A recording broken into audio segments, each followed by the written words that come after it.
Okay, we're dealing with everything to do with trade and commerce, and there is the Trademarks Act. Well, remember we talked about earlier, the word trade really comes from trader and traitor, and therefore we know that when you're mixing your Christian name in there for money, not love, and then supporting something by your own consent to do that in that prostitution-like world, then we're running into definitely a traitor's position against God.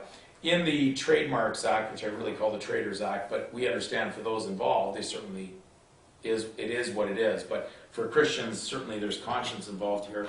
And we go into these acts to try to wake people up to understand it. If they're in a position to question their Christian position, whether they are on the true side or whether they're on the false side, there are things that will show up in many acts in legislation that have very, very clear definitions to give us a clarity to where the government stands on various things.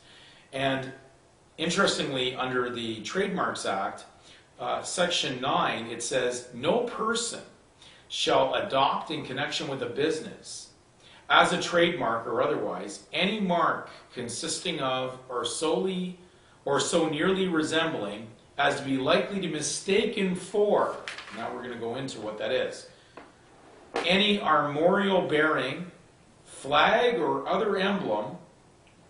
Now armorial bearing would be a surname. And it says any armorial bearing, flag or other emblem, or any abbreviation of the name of an international intergovernmental organization, if the armorial bearing, flag, emblem, or abbreviation is on a list communicated under Article 6 of the Convention or to the obligations under the agreement of trade-related aspects of intellectual property rights set out in Annex IC to the World Trade Organization Agreement stemming from the article, and the registrar gives public notice of the communication. Well, the Registrar General sends out a notice, in the past at least, to all birth parents that they have registered a mark. It's ambiguous, but it's there, and it appears to contain a name with what appears to be the last name, comma, first name, middle name. Then it says, any matter that may be falsely suggest a connection with any living individual. So therefore, what they're dealing with in trade has nothing to do with the living. It has to do with the dead. Any armorial bearings granted, recorded, or approved for use by a recipient pursuant to the prerogative powers of Her Majesty, as exercised by the Governor General in respect of the granting of armorial bearings, if the register has, at the request of the Governor General, given public notice of the grant, recording, or approval. Well, they're telling you right off the top that they are dealing with these matters. They control those names. Because you assume that you can enter into a insurance policy, well, insurance is not assurance. So you have no assurance you have the right to use those armorial bearings. You're assuming you do, and therefore you walk into a pool of gambling. Well, who would be gambling to have you enter into something like this? It could be people with ulterior motives.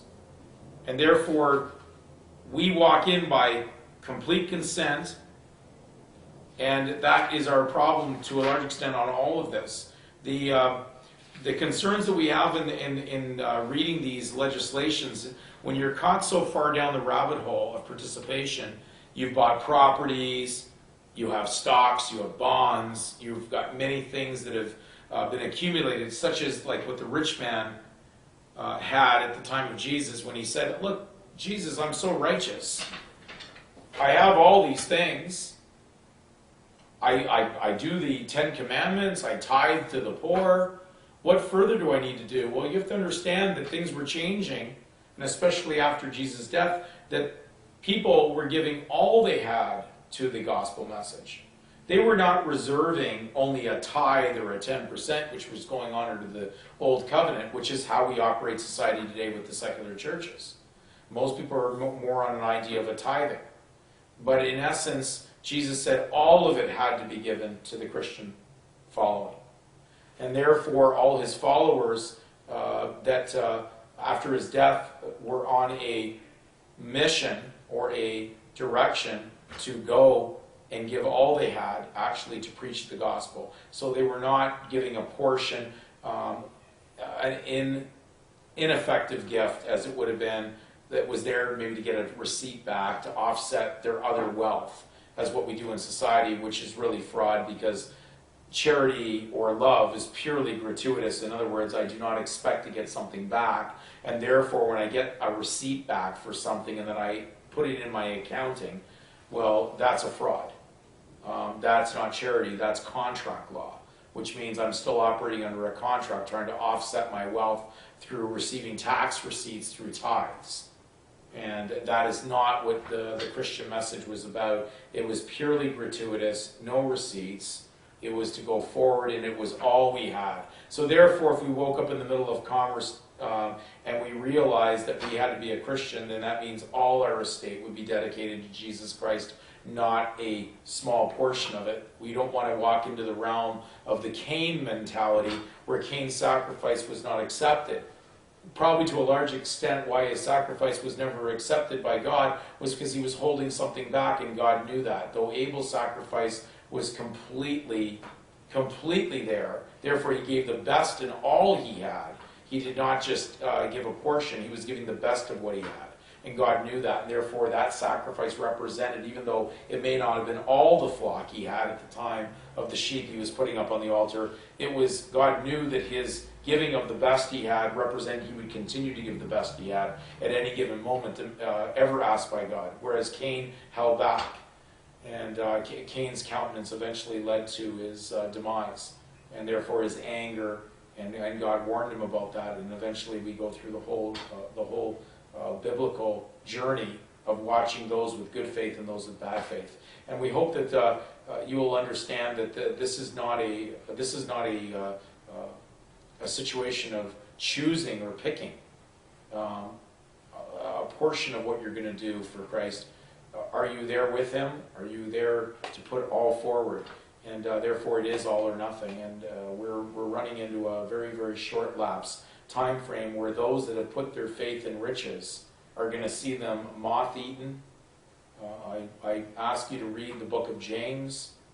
If you have a chance to read the Matthew Henry commentaries in the book of James, I believe it is in James 5, which deals about the rich and what they've done to those poor hirelings that are out there, because they have been robbed, because most people that you will talk to that have been the hirelings, those that have sold themselves for wages and money, will find out they have absolutely nothing, because those evil, high-end individuals who are out for riches have used them to the extent that they have nothing anyways, and they're about to take it all back. It'd be like taking candy away from a baby. And therefore, their future faith in riches is going to be very short-lived. So we hope that, again, this video brings you to more clarity on the subject, and that you do your own due diligence and do your research. It is not difficult to go and get a dictionary and look at the words and see what you're able to find out, and take a scripture and break down every word in that scripture before you start making an assumption of what your religious leader, who's on the collection plate right now, collecting on you. You may get caught in the collector lanes and not seeing that you may go a lot faster in the express lanes.